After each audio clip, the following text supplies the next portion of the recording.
बहुत समय पहले की बात है। भगवान बुद्ध एक गांव में अपने शिष्यों के साथ पहुंचे। वहां के लोग उन्हें सुनने के लिए बड़ी संख्या में एकत्रित हुए। बुद्ध की शांत वाणी, ज्ञान और करुणा से प्रभावित होकर सभी उन्हें आदर की दृष्टि से देखते थे। लेकिन उसी गांव में एक व्यक्ति था जो बुद्ध से बहुत चिढ़ता था। वह सोचता था कि ये साधु लोगों को बेवकूफ बना रहे हैं और ये सब कुछ दिखावा है। वह बुद्ध के खिलाफ मन में द्वेष रखता था। जैसे ही बुद्ध ने प्रवचन देना शुरू किया, वह व्यक्ति उनके सामने आ खड़ा हुआ और जोर जोर से चिल्लाने लगा।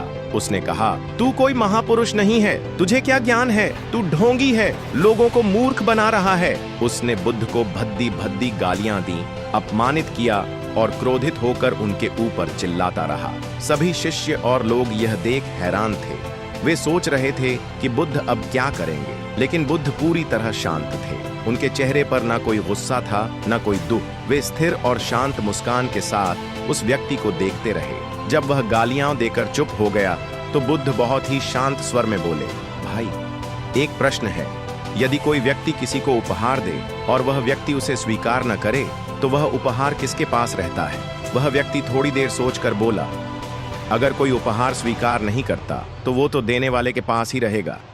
बुद्ध मुस्कुराए और बोले, ठीक उसी प्रकार तुमने मुझे जो अपशब्द दिए, गालियां दी, मैं उन्हें स्वीकार नहीं करता, इसलिए वे तुम्हारे पास ही रहेंगे। न मैं नाराज हूँ, न मैंने कोई क्रोध किया। तुम जैसा सोचते हो वो तुम्हारा दृष्टिकोण है, लेकिन मैं अपने शांत स्वभाव में स्थिर हूँ। यह सुनते ही वह व्यक्ति बिल्कुल चुप हो गया।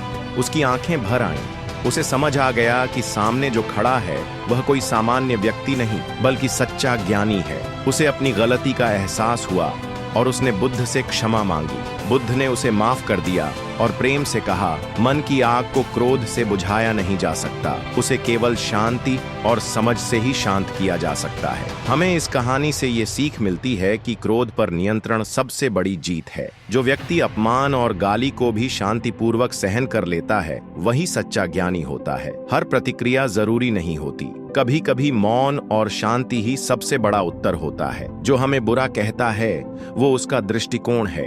हम उसे अपनाएं या नहीं, यह हमारे हाथ में है।